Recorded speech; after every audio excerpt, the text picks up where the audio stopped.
Do, do, do, do. It's the podcast. Welcome, everybody. Welcome to the show, Coastal Noise. This episode just got done recording it, actually. Just saw Ben out. This was a really cool conversation. Ben Simmons is the owner of Nature's Gourmet Farm, and I've been doing business with Ben for probably over 6 months now, and basically he's running a sustainable farm in Petal, Mississippi, and he services the local area, and he grows, I should say. He produces grass-fed beef, grass-fed cows, grass-fed and finished. Does chickens, pasteurized, just sustainable living, working the land how it used to be done. I'll let him go into all the details of it. He's a very knowledgeable guy. He has gone to great lengths to learn about his trade.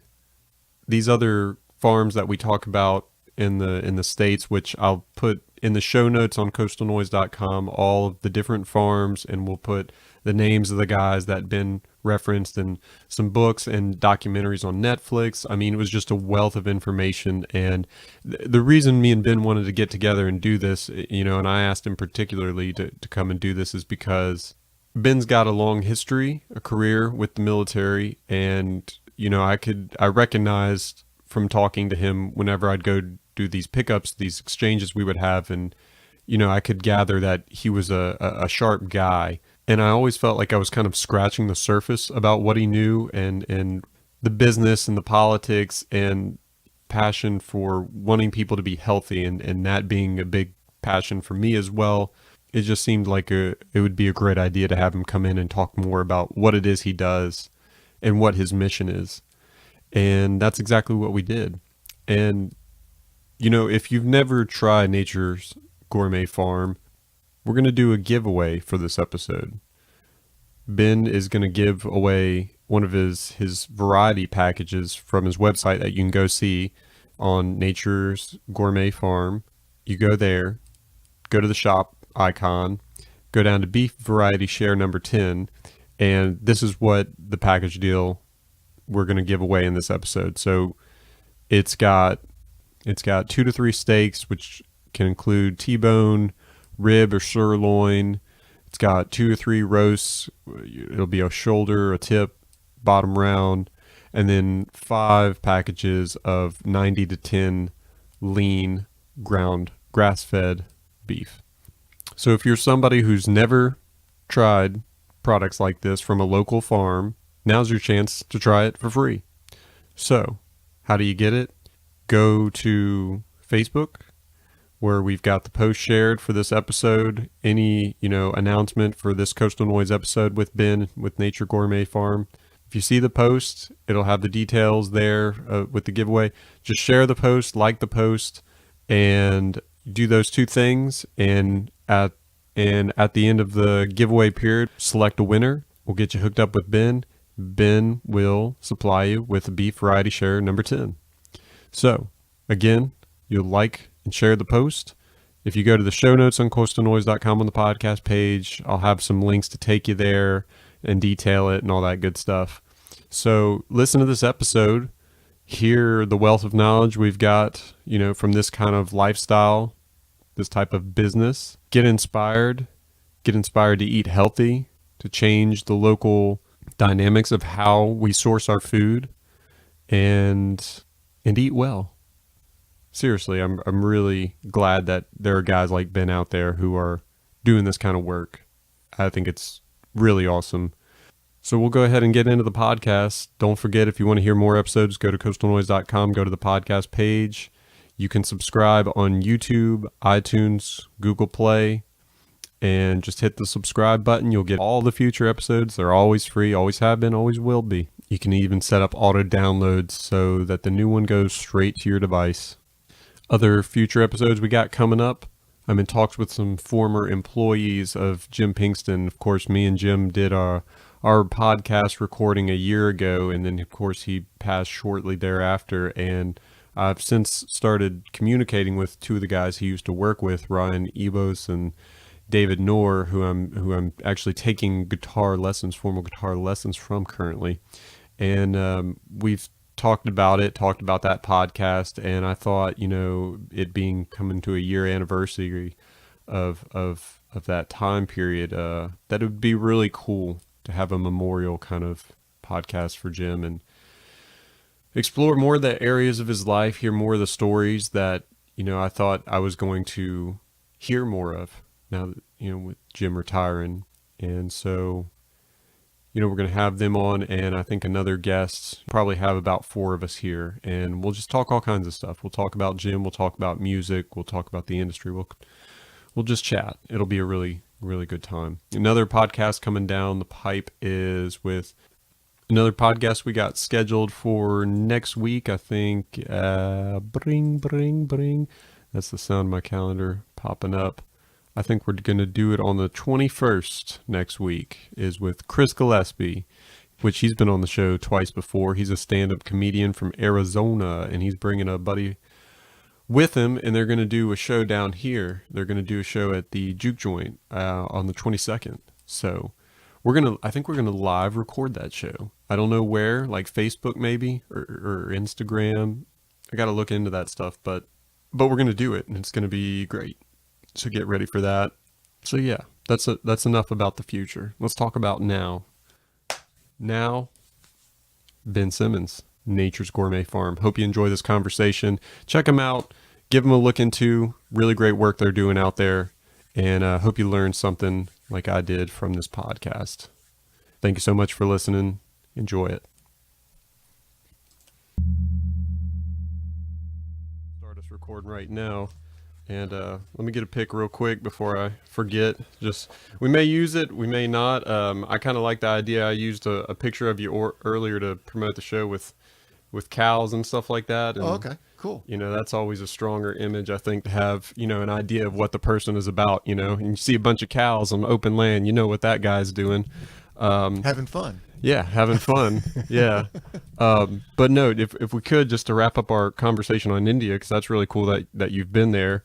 And, talking about this book that I'm wrapping up on, you were saying about how, crazy. When was the last year that you were there? Probably 04. 04. 04 to 05 time frame. Yeah. I was working for I was director of global sourcing for a candle manufacturer of all things. Mm-hmm. And I was spending a lot of time in Asia, particularly China. Mm-hmm. And, it's interesting. One of the things I learned out of that trip is people are people wherever you go. Yeah. There's good and there's bad. And it's funny. The northern Chinese were jealous or envious of the southern Chinese because that's where a lot of the economic growth and stuff really started, and was just amazing how much was there. Mm-hmm. Probably the most fantastic city I've ever been in was Shanghai. Really? Yeah, it is unbelievable city, especially when you consider that in like 1939, the Japanese almost wiped it off the earth. Mm-hmm. But it is amazing place. And in India, what was the traffic like at that time? Were a lot of people owning cars yet? Because I feel like that's just been a recent development where, like, the middle class, it was very, like, now it's very prominent. The middle class seems to have cars. Yeah, I would say that's probably a more recent thing since I've been there. Yeah, there's a lot of bus traffic, a lot Mm-hmm. of walking. Obviously there was cars because there's a wealthy people there, Mm-hmm. but the majority, by far the majority, are very, very poor. Yeah. Yeah. And you were talking about all the crazy different things that happened there. When I was there, they had just had their, like, equivalent of the New Year's or whatever, and they were doing their ad there, and just their infrastructure still. I mean, the pollution was off the UN's, like, index for, of where it should be, just from a combination of everything. I was there for the Trump-Clinton election. It was November of 2016. So I was there. That was my second or third day that I was there. That was going on. So that was crazy to see. And then their prime minister overnight removed the 500 and 1,000 rupee notes in the Indian currency, which makes up, like, I can't remember the number exactly, but, like, the vast majority of what most people carry as far as their currency, because they were trying to combat black money and get people to reinvest it in the banking system. because people were kind of keeping it under their mattress, so they were they were trying to stimulate the economy, so they wanted everybody, the locals, to bring all those notes in so they could tax them on it and then give them new money to combat the black money. And they did it overnight, and they shut down all the banks, they shut down all the ATMs, so they could figure it out. They could make new money, and they could all this kind of stuff. So, all these foreigners that I met, a lot of them who were there for the first time as well, from Amsterdam and Australia and all these places, we were all undertaking the same, hardships of what the money situation was developing. So it's a wild place. You don't know quite. After I got done with that, I thought, my next, as far as next travels, was like, I just want to see more of this country. Now that I appreciate it that much more, you have a vast, change of how you see things. Well, you mentioned possibly San Diego, and it's a really, really nice place. Mm-hmm. I was able to take my family on vacation there one time. My oldest son liked the San Diego Zoo, so that's the main reason we went, was to see the San Diego Zoo and Aviation Museum, and we stayed at Miramar Naval Air Station, and it's a really nice place. The weather was wonderful. Especially when you're close to the coast, the weather is more consistent. It's cool. When you start moving inland, then it gets more desert-like. Mm-hmm. But it's like Mediterranean weather out there right along it. Yeah. Did you ever see the fleets come in when they? We went to the we didn't, not necessarily coming in, but we did see the fleets. Mm-hmm. Actually, the second largest national cemetery is in San Diego. Oh, really? Mm-hmm. Veteran Cemetery. Yeah. Oh, wow. That's cool. Yeah, I've never been to any part of California. Everybody I meet from California tells me I would love it out there. So we're I'm part of the Grass-Fed Exchange Conference, mm-hmm. and on the board of directors for that. And this year, our 10th conference is in South Dakota, which is where it started at. And then in 2019, it's going to be in Northern California. And looking forward to that one. Understands a lot of farms doing what I do mm-hmm. In Northern California, and I saw some friends of ours that's out of Indiana. They went and saw a farm, and they had like 12,000 hens, and one of the things that out on pasture, and one of the things that really impressed me is that their weather there is almost the same year round. Mm. There's hardly a degree difference regardless of the time of year. That's nice. Yeah. When it's like 75 degrees. Yeah. It's pretty nice. Yeah. So we've been looking forward to this conversation because, you and I both have military experience. I've just kind of worked on military installation. Of course, you've had a whole career out of military. So I think we, both come from a place of, organization and material, and you sent me, those slideshows about, everything on talking points. But then also every time that we ever, I come and do a pickup from mm-hmm. you, we have these nice little casual exchanges. I thought this would be really cool because we could have like a blending of both here. So starting off, can you tell us a little bit about your background, maybe a little bit about your career and how you transition into what you're doing now with Nature Gourmet Farm? Sure. Be glad to. I grew up, finished high school in 75, and 76 I went into the Air Force as an E1, and they sent me to upstate New York. I got there in January of 77. I was like 20 miles from the Canadian border, right on Lake Placid, or Lake Champlain, and it was difficult back when it was SAC, TAC, and MAC, and working for SAC was a challenge. But and I ended up staying there for about 2.5 years, and went into Palace Chase program, came in so I can go back and go to college, and went in the reserves, and did that. Finished that up in 82, and then started to work and got married, and then I went back in the Army Guard to get my commission, mm-hmm. and then came into Air Guard in Gulfport, and did some North Carolina Guard when we moved up there, and then came back to Mississippi when my dad passed away, and retired in 2015 as a colonel. And real blessed to have 36 years, and it was a good experience. Got to do a lot and see a lot with that. And being guard, that was just my part-time. Of course, it got to where it was a lot more than part-time, especially after 2001. And so there was a lot of activity. And then my full-time job was director of global sourcing. And that got me an opportunity to do travel all the way around the world, and meet a lot of really neat people. Kind of what got me thinking about the farm and the grass-fed beef was actually in Monterrey, Mexico. A business, and they took us out to eat at a really nice restaurant, steak restaurant, and they brought probably about 3.5 foot diameter platter full of fresh beef cuts, and so you could pick what you wanted. And the best beef I ever had came off that platter. And I asked them about it, and they said it was grass-fed beef from Argentina. And so we went when my dad passed away. Actually, before he passed away, I was talking to him about how can we start moving the farm in that direction. We were going to move back from North Carolina in 2010, and then he passed away in 2009, so it kind of accelerated our timeline. And we've been working toward that direction since then. And I think we're pretty close to being as high quality as what I have from Argentina. Wow. It's really good. Wow. We've learned a lot.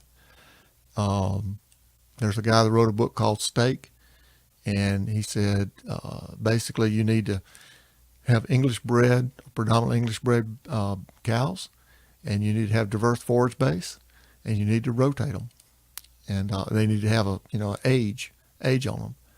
And the age piece is what we were really missing. But after we started letting them get up and be finished on grass and not be just grass fed, it's made a tremendous difference. Mm-hmm.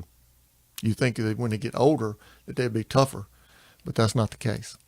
So did you have a lot of experience just doing like what I'll call conventional farming practices before you transition to this? I mean, because it's you got to have a whole process of renewing, and the land has to regenerate and all this kind of stuff, which I'd love to hear more about as well. Yeah, that is an ongoing process. It's not something I would consider as a destination. It's a journey. I don't think you'll ever get there. Mm-hmm. But we've done a lot, and we've made some mistakes, especially early on.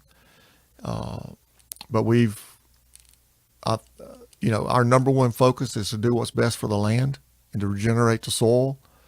The soil was created to have biology in it that will basically take the nitrogen out of the atmosphere and apply it to the soil. And our objective is to build carbon. You think about carbon as a bad thing, but carbon is not a bad thing. It is actually the number one food source for the soil biology that's supposed to be in your soil. But most of the places today have destroyed the biology through tillage, and also they've released that carbon. And those are two big detriments. And it also destroys the soil structure. So without the tillage, adding the carbon back, planting a very diverse forage base. Not everything the cows is going to eat, but it actually, some of those things help grow the soil and feed the biology and builds the structure of the soil back. The soil ought to look like cottage cheese. And too much today, it looks more like flour, and it's real packy. Instead of where it would hold moisture, absorb moisture, and give air for the biology that should be there.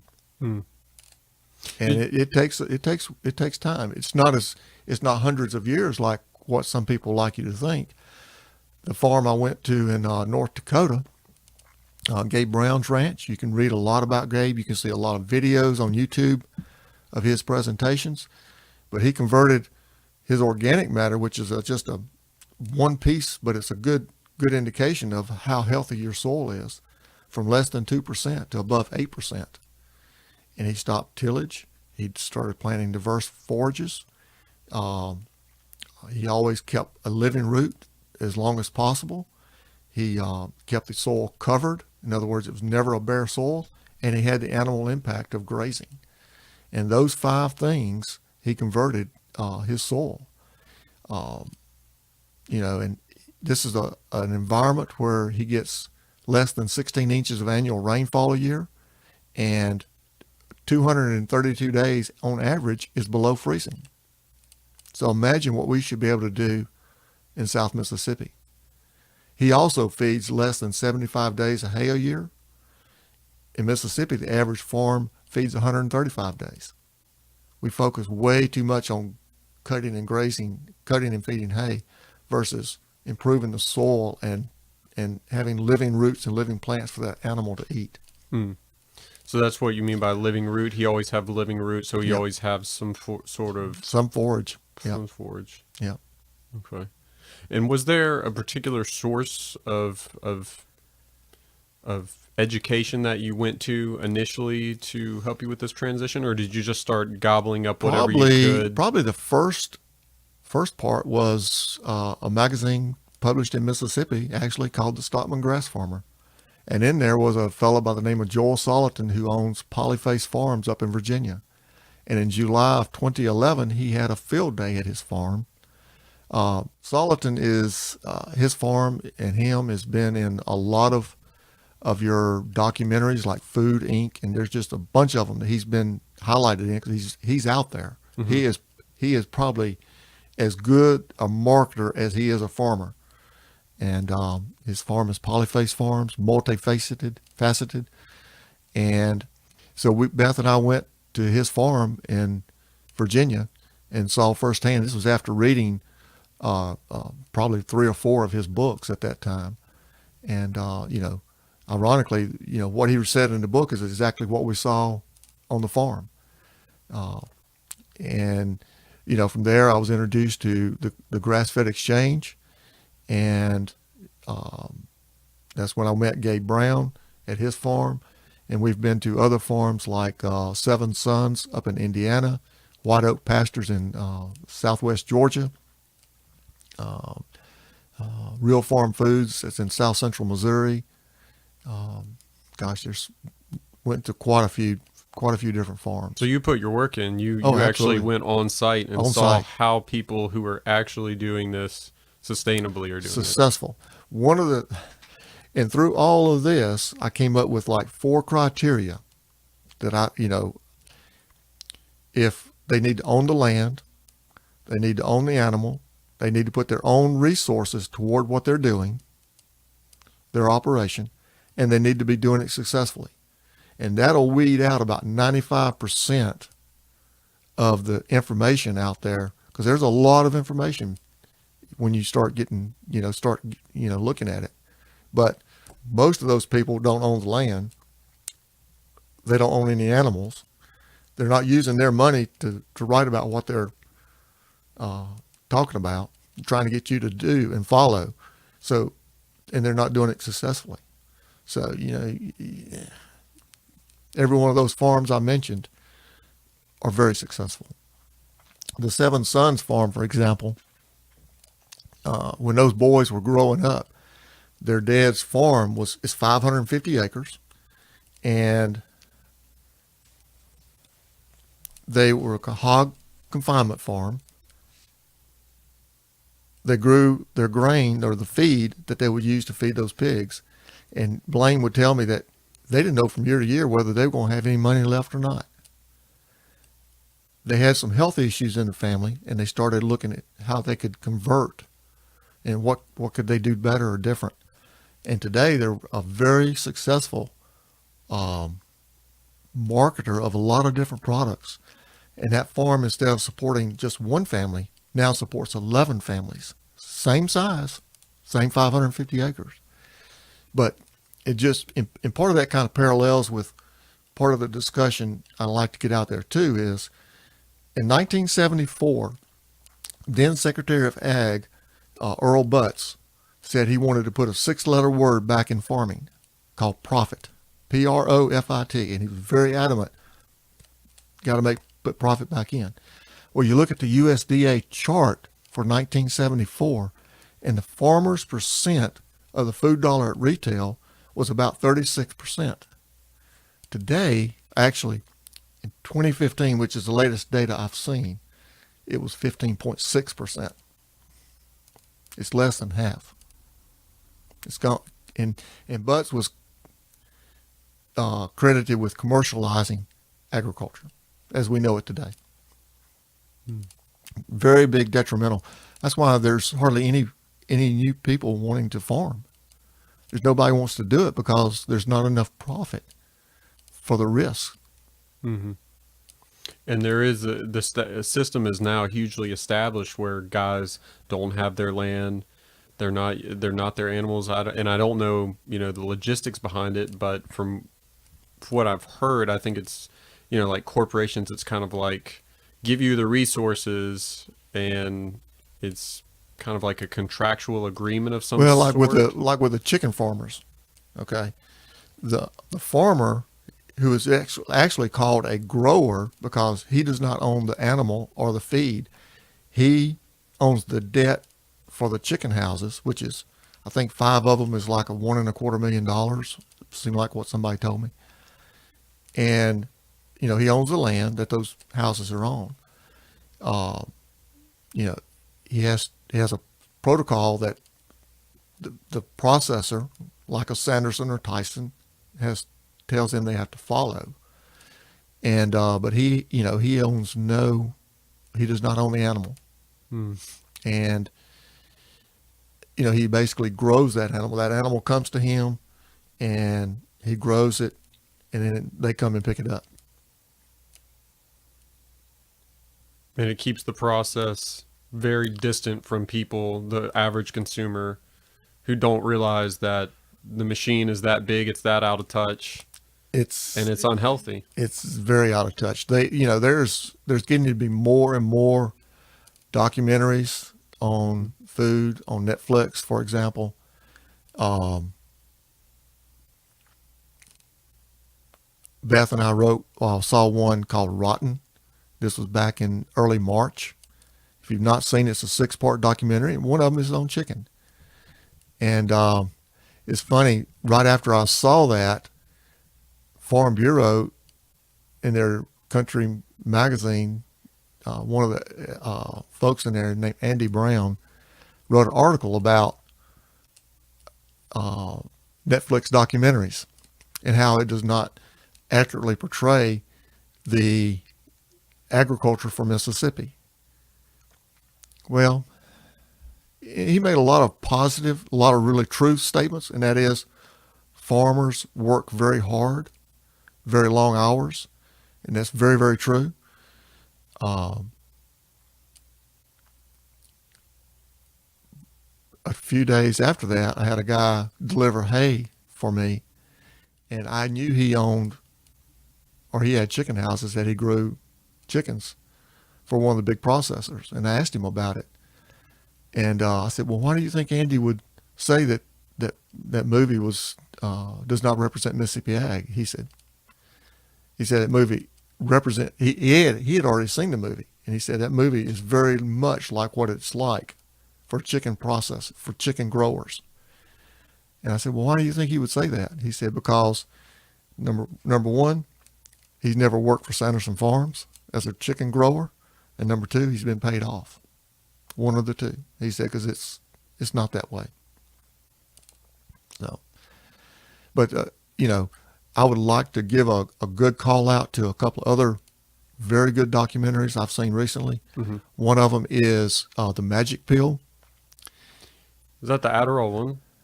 No, that's Take Your Pills, the Adderall documentary. So Magic Pill is the Magic one you're Pill. talking about. Yeah, I just saw it last week. A customer mentioned it to me, and it really talks a lot about how to improve your health and quality of life, and it's all about, they went through and they it's kind of hard to explain. They had a lot of different people with different illnesses. One was a cancer patient, recently diagnosed cancer. A couple of autism children. A lady who had to have 2 inhalers for her asthma condition. One lady that was concerned and started having dementia. And there's probably others that I can't remember. And they basically went in and threw out all the stuff they had in their cupboards. The processed foods. Yep. Refined stuff. All that. Sugars. All that. And replaced it. And then they taught them how to cook it properly and what a healthy meal, healthy diet looked like. Mm-hmm. And then they went back later and interviewed those folks. The lady with the cancer had no treatment other than her change in diet, and the cancer was gone in her breast. One of the autism children, for instance, was not functional at all and could now talk and communicate with no problem. The dementia lady was out riding her bike and just as healthy looking and happy. Did not feel defeated. What was one of the other ones? Oh, the lady with asthma. Those things are gone. She never carries an inhaler with her anywhere, and just on top of the world, just really, really happy. Now is all this that goes on with Netflix 100%? No, probably not. I've seen some that are Probably total. not. They've got to be somebody was paid off Yeah. or just totally misinformed. I forget the vegan one that was out, but it was bad. There's such a shift lately. What the health? That was what it was, and it's taken a lot of criticism for its poor information. Stuff like saying that like meat, is cancerous and all this kind of stuff, which there's, a new shifting where now we're getting more of the actual information where it's those refined products, it's those excess amounts of carbohydrates. Well, one of and the things I sugars. think people need to think about is not so much what that label says. Mm-hmm. It's what your body does with it, what it converts it from and to. Mm-hmm. To me, that's a lot of what kind of made sense from the magic pill for me is, it may say it's low fat, but it's full of carbs. And when your body takes it, your body's going to burn 2 kinds of fat, either the good natural fats or the carb that turns into fat. It's only going to do one, and it's going to store the other one. And typically it's going to burn the good one and store the bad one. Well, most of this low fat stuff that people are eating out of the boxes and cans and stuff is the carb, turns into carbs, and then turns into fat that's stored in your system. Yeah. I had a customer tell me the other day through email that she's actually married to a fella from Holland, and is visited with him to his family over there on numerous occasions, and that high fructose corn syrup is banned in Europe, Good for them. as well as GMO products. I had no idea about that. She said things like Heinz ketchup, they're still sold over there, but they have an alternative instead of the high fructose corn syrup. And if you buy organic Heinz here, it would taste very similar to what you would get there. Mm. But people are just really, really busy. They take the easy way. Instead of Michael Pollan, he talks about, a meal should be more than just grab and go. It ought to be an opportunity to spend time with family or friends and a fellowship kind of deal instead of a rush, get it done thing, Mm-hmm. which I think is pretty true. two other movies real quick, and Sure. I'll move on to something different based on what you want to do. Wendell Berry, a wonderful author, farmer up in Kentucky. He's got a new documentary out on him called Look and See. It talks a lot about how farming and all used to be and how it's grown or moved away from being a farm serving its community, and to where now it's, your food comes from whoever or wherever. Most of it's not local anymore. And that's a lot of what we're about, is our local farm serving our local community. Mm-hmm. And all that money goes right back in the community. What was the third one? Oh, sustainable. And it's about farms and people in our country that are trying to have a positive impact and changing it to where it is more of a back to the thinking local farms serving their local communities. Mm-hmm. So you think that's what the move is, to get more people, more of these independent, localized farms operational to serve local communities instead of these giant corporations who Absolutely. are almost like, I'm not going to say, they're putting these people to work in such a way that they're just producing mass amounts of quantity versus quality to meet the demands of what Walmart needs or what, major chain XYZ or whatever, as opposed to the sustainable way. Yeah. It probably takes a smaller scale. There's probably a point. I don't know. What's the biggest farms that you've seen that are sustainable, good, ethical, grass-fed stuff, pasteurized stuff, on a big scale, a pretty big scale? Oh, the White Oak Pastures is a huge business. I mean, it's huge. He has 2,900 acres. I mean, Wow. it's big. Yeah. I mean, he's doing beef, pork, chicken, eggs. I mean, he's got, a lot of different versions of type of fowl. I mean, from not just the regular white Cornish cross chickens that they're processing, but guinea and duck and a lot of different they're very diversified. How big of a team they operate? We had our grass-fed conference there, was in April of 16, Mm-hmm. and he had like 100 people. Almost everybody in the county worked for him. Oh, wow. I mean, Will Harris has done a lot of really remarkable things in reviving that county. Mm-hmm. So that land has been in his family since before the Civil War. Mm. And he's done a lot of really nice things. His farm is White Oak Pastures. They have counted, when we were there in 16, they told us that they had counted up to 70-ish golden eagles on his farm. They're coming there. They like chicken too. So obviously you can't shoot them. So he's made a business out of it. People to come and photograph the eagles and stay in the cabins that they built to rent out. Wow. And eat in his restaurant. Wow. On the farm. That is that's an entrepreneur right That's there. an entrepreneur. That's brilliant. It's like, duh. And his name's Will Harris. Harris. White Oak Pastures. We'll have to do an email correspondence. I'm kind of writing down all these things, but we need to give, I'll put show notes so we give credit and links to all these people, Yeah. to send people, so they can see all this stuff in action. That's Awesome. There's a lot of different ones. I mean, Seven Sons has done up in Roanoke, Indiana, has done a remarkable.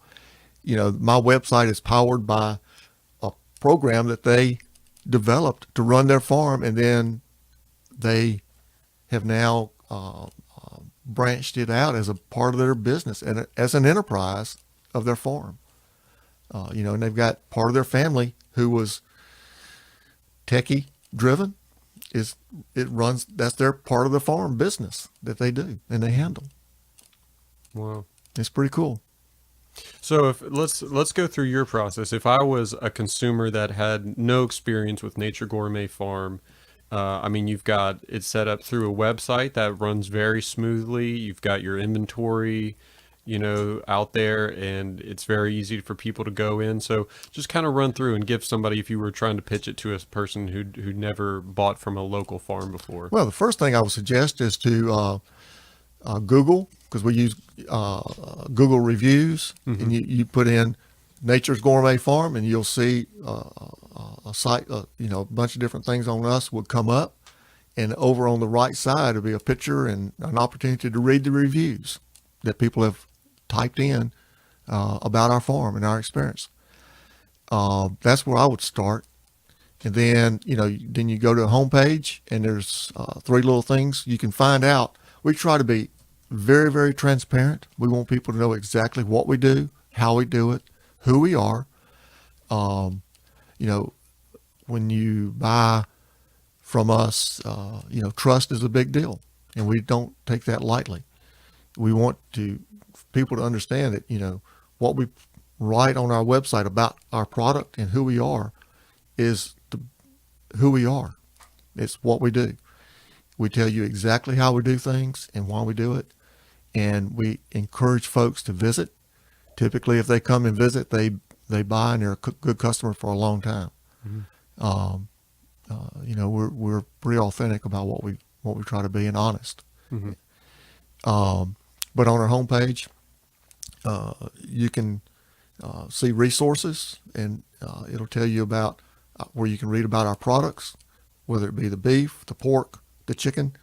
I haven't put the eggs on there. I can't remember I just need to remember to do that.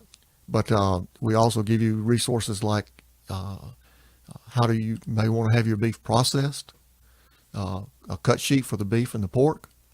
If you're looking to buy a half or a whole kind of animal, to actually place an order, you need to sign up as a customer. You pick a delivery location, a pickup location, and we've got 2 in Hattiesburg, Picayune, and Gulfport. And then go and shop and select the items that you want to buy. If it says out of stock, it's because there's nothing there. We've sold out. If there's inventory, then it'll let you select however many pieces or whatever you want. You can buy as little as 1 steak or 10 pounds of ground beef or 1 pork chop, a pack of sausage, link or patty, a dozen eggs. Lard, y'all do whole chickens. Yep. The whole inventory. Yep. Chickens right now is really, really tight. We have sold 100%, pre-sold everything, so it really does not get on the website if it's been pre-sold. People have been picking it up at the farm and all. I don't know when we'll have chicken that we'll actually put on the website. So if they want chicken, they need to kind of just send me an email saying, we want this many chicken for this month. And basically with the chicken, the state will only let us do 1,000 chickens a year, which is a big sticking point. It's not sustainable for folks that want to do chicken, but we do it because it helps people can come and they can get beef, pork, chicken, and eggs instead of just chicken. They can get a good shopping basket and make their trip a little more productive. And we can talk about that 1,000 thing in a little bit deeper. Yeah. But then every 4 weeks we meet people at those pickup locations, and if it can last just a few minutes to it can last, and we catch up on conversation, and people ask questions about this or that, and it gives us the time to, and most of them, kind of like yourself, we see pretty much every month. And that's what we like. We like, everybody buys just what they need for the next month each time and pick up. Yeah. And then you get to actually kind of establish, connections, good rapport with people. Yep. Yeah. And, we're very sensitive to be on time and to have your order there with us. We try to make sure that, it's pre-packed and it's got your name on it, and we've checked to make sure it's right. We can still make mistakes, probably do. And, But, all we got to do is let me know and we'll fix it. Is there any kind of alliance or anything in this particular area about, or for like alliance or a group for farms like what you do, or have you ever thought of starting something to educate people in regions that are a little bit farther out so that they can serve their areas or something like that? I've had a lot of folks come to and want to do what we're doing. Mm-hmm. There's a few that'll pick it up and maybe do a little bit. There's one that's out from kind of between Laurel and that around Heidelberg area. There's a guy that's up north of Jackson that's wanting to do this. And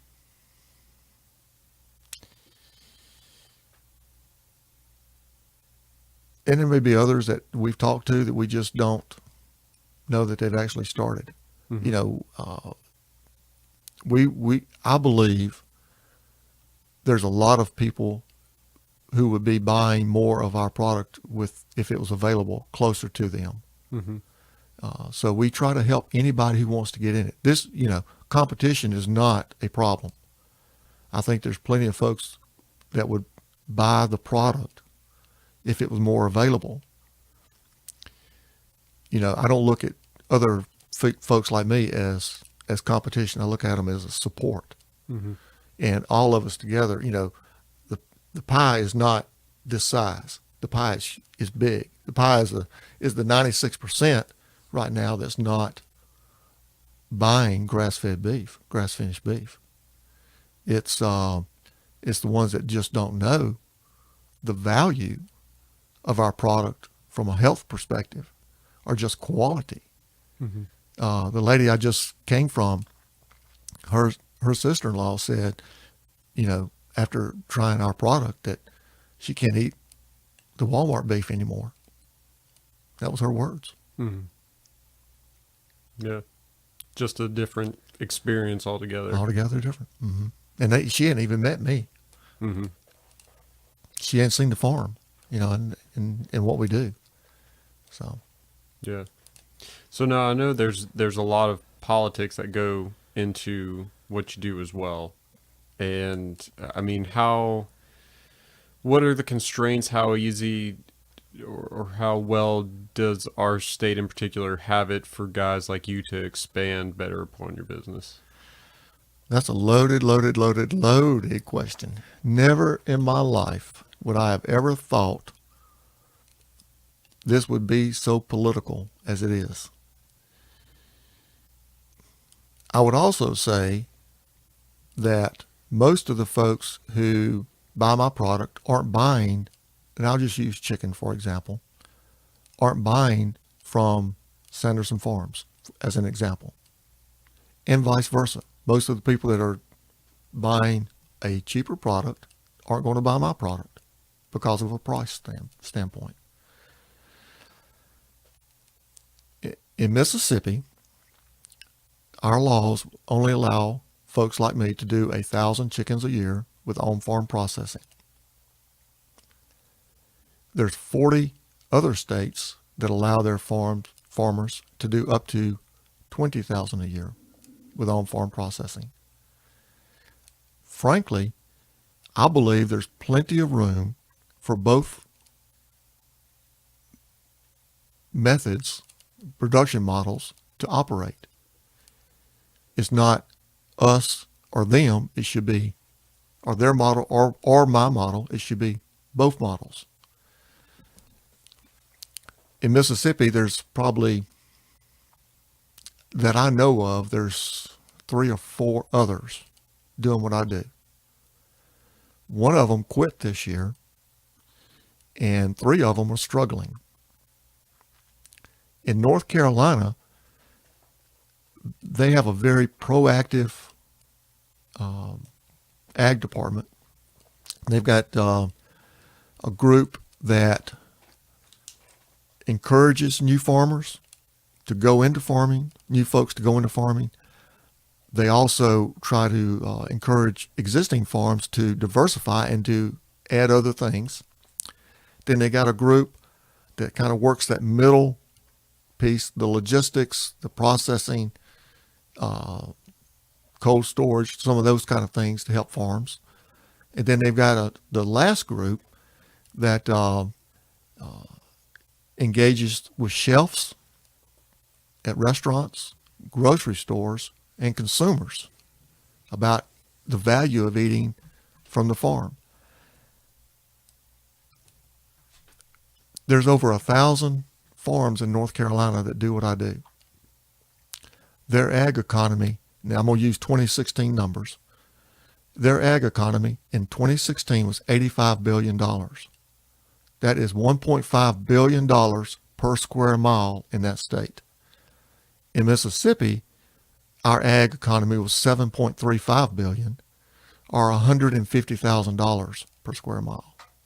10%. 10%.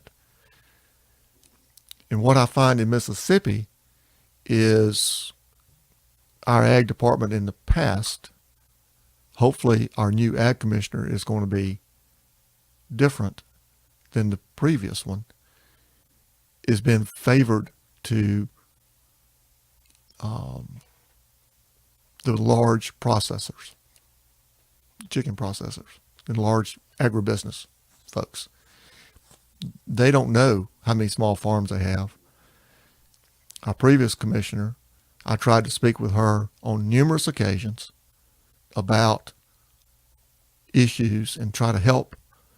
How can we change this? She would never listen. It wouldn't give me hardly a minute of her time.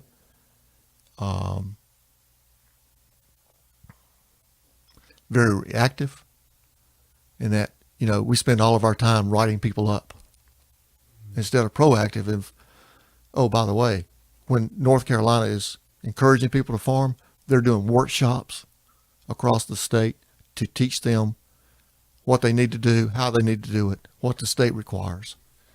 Very proactive. And they've got over 1,000. The last factory processing plant that Sanderson opened was in North Carolina in 2017. They do 1.25 million chickens a week in that factory. To me, that's a pretty good example how their model and the small farm model can work together. A state with 100,000, a state with 1,000 farms that can do 20,000 a year, each farm, versus the Sanderson plant. But our politicians here have fought it. I've worked for 2 years trying to get the law changed with our ag committee, Senate ag committee. This year, the bill passed 100% unanimous in Senate ag committee.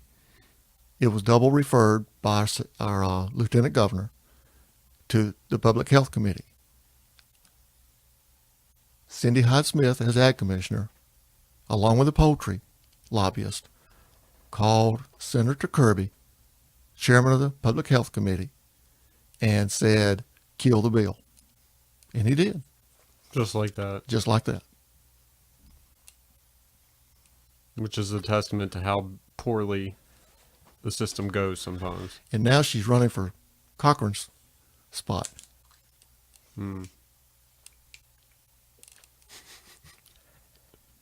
Drink to that. Wow. So how do they justify, what's the rationale to do something like cap a guy like you on how much do they think that it's just going to, if you put too many animals in the equation, that things are going to get inherently unsanitary or something? It don't if you teach them what's required. Yeah. And what you need to do to raise a quality product. You can go to North Carolina's website, and it's got everything there that you need. It tells you exactly what the regulation is for doing. There's two on the do 20,000 chickens. There's 2 pages, 9 little steps, not big steps, little steps that you have to do as a farm. They also give a sheet on best practices for processing, and it includes things in there that's very important, like sanitary and temperature to cool the chicken down within so many hours based on the weight of the chicken.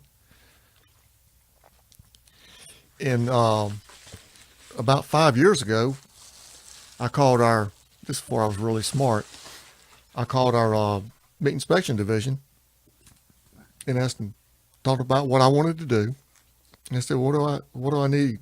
And this is what, a little over an inch thick of stuff that somebody spent at the copy machine. You look like you're holding about 150 pages of printer, full sheets Front and back. of documents, words, with 10-point font.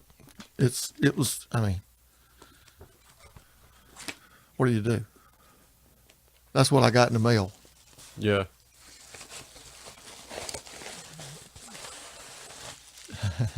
Versus 2 pages, it's 9 bullet points. Right. Yeah. Seems like they would want to take some cues from that, implement that somehow. Hopefully, our new ag commissioner, Senator Hill out of Picayune, was able to encourage him to come visit us. And she and Representative Wilkes and a couple of other folks from the ag department joined him at our farm this past Wednesday. I was very encouraged by the visit. His wife came as well. She left a vacation, his wife and his 2 daughters.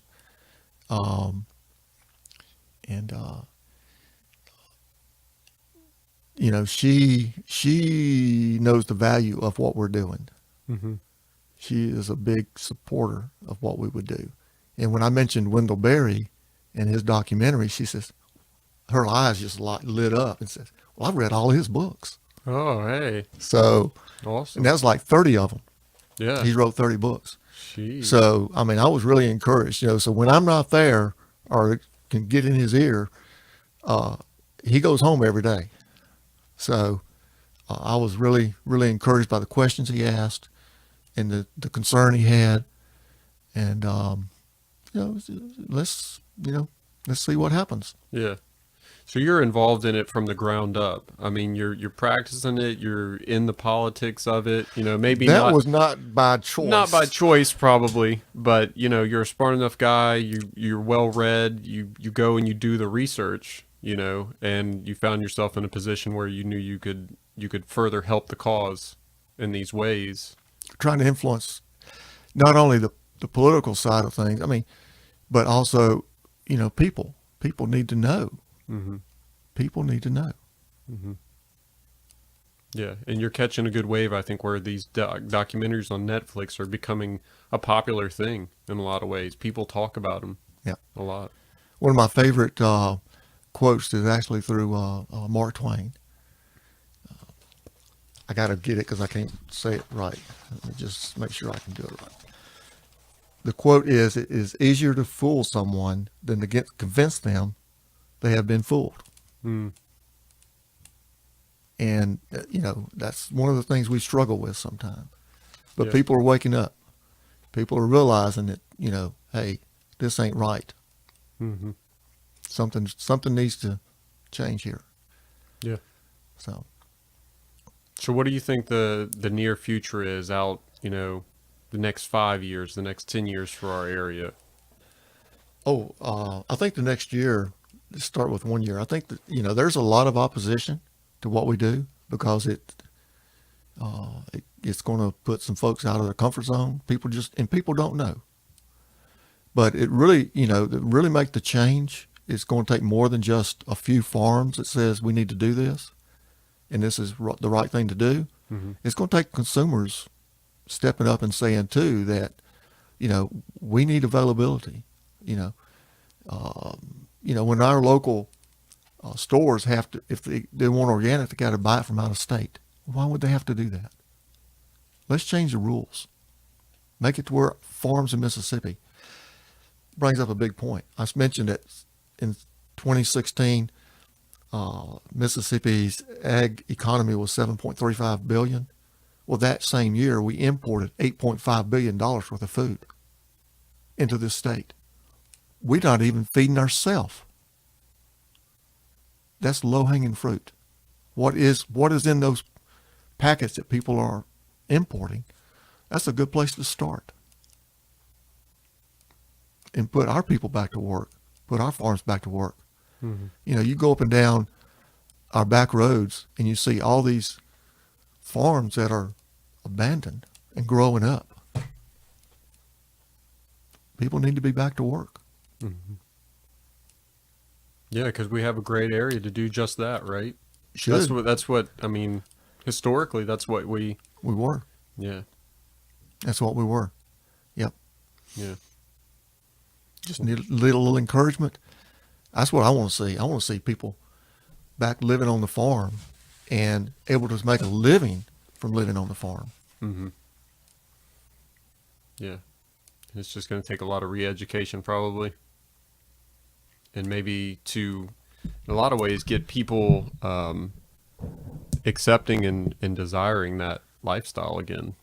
Well, and I think there's a lot of younger folks that would like to do this, but they got to be able to make a living at it.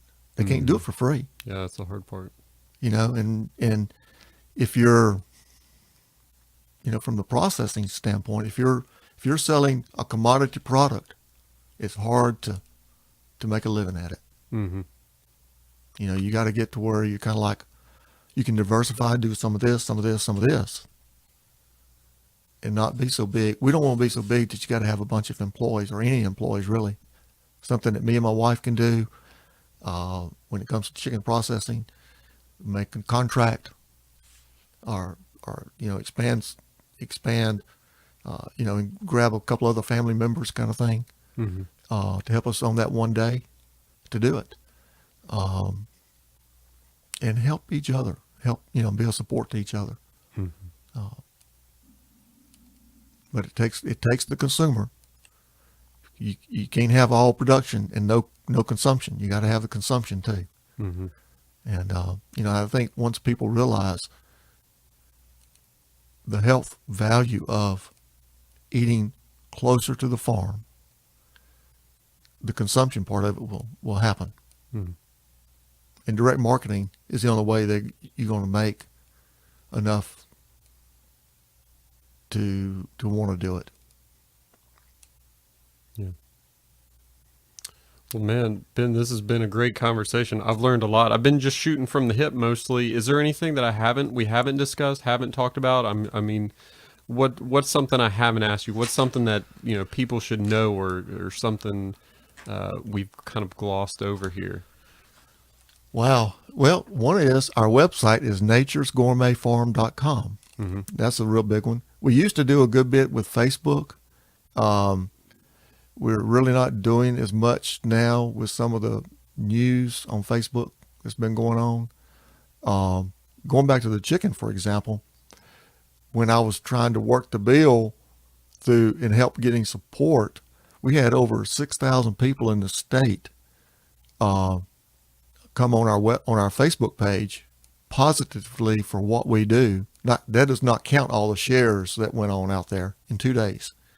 So, you know, people are starting to get the message. You know, at least that's what that showed me. Mm-hmm. And, you know, are starting to put two and two together. And it's kind of like I used one time the snowball effect. Mm-hmm. You know, we're the snowball sitting up at the top of the hill right now. Yeah. It's starting to get just over the edge. And as it picks up momentum going down the hill, it's going to get bigger and bigger and bigger. Absolutely. And, you know, there's not going to be enough bend to go around. Yeah. So we need more folks doing this. Yeah. And we need more buyers of our product. Yeah. And grow our Mississippi economy. Yeah. So Awesome. just came from a really neat little restaurant, a little, how they call it, grab and go type deal from a customer Mm-hmm. over in D'Iberville. Her business is called Flourish. It's real food to help you flourish. No time to cook. And like I say, it's a grab and go. And she is on Lemoyne Boulevard. Spell it one more time. Lemoyne, Lemoyne Boulevard. It's just across from Sacred Heart School. Sacred Heart Church. Yeah, church. Yep. Mhm. Sacred Heart Church. Yep. Yep. Nice. I haven't So- heard that one. So she like makes healthier based foods? Is Oh, that it's what it- all healthy, all Really? organic and all natural, grass-fed beef, pork. Yep, absolutely. Wow. Yep. See, that's what we're missing around here, or another thing that we're missing around here is, there are days when I do a lot of cooking. I mean, my Instagram and Facebook feed is just tons of food, along with the guitars and the podcast and all this stuff. And, just today I was cooking up a rump roast from Nature Gourmet Farm. And, I don't have a problem with cooking, and I have a method that kind of keeps it flowing. You learn how to make those things that you really enjoy, whether it's, for me, I like tons of vegetable soups and then tons of meat, whether it's, sirloin steak or a ribeye or the rump roast or whatever.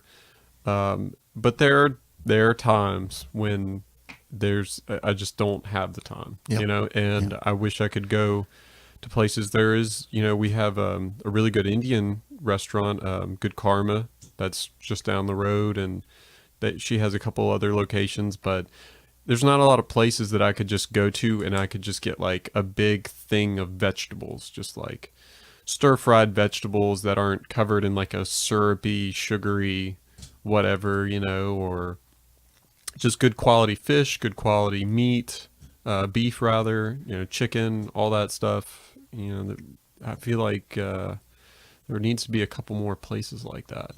And a lot of people tell me, because I cook so much, that I need to open up one of these places and do these kale smoothies and the mayonnaise that I make and all this kind of stuff. But, I'm like anybody else who, wants to do healthy related stuff. I don't know what the profit is, because the profit is based on what the people are thinking, what their demand is, what the consumer wants. So that's great to hear that she's out there actually giving it a go. She's giving it a go, and she uses a lot of our product. She uses some product from a really good family up in Loosedale called Sweetgrass Pastures, Mm-hmm. and they're one of them I was thinking about when they're trying to live off the farm, and with a chicken, they can't.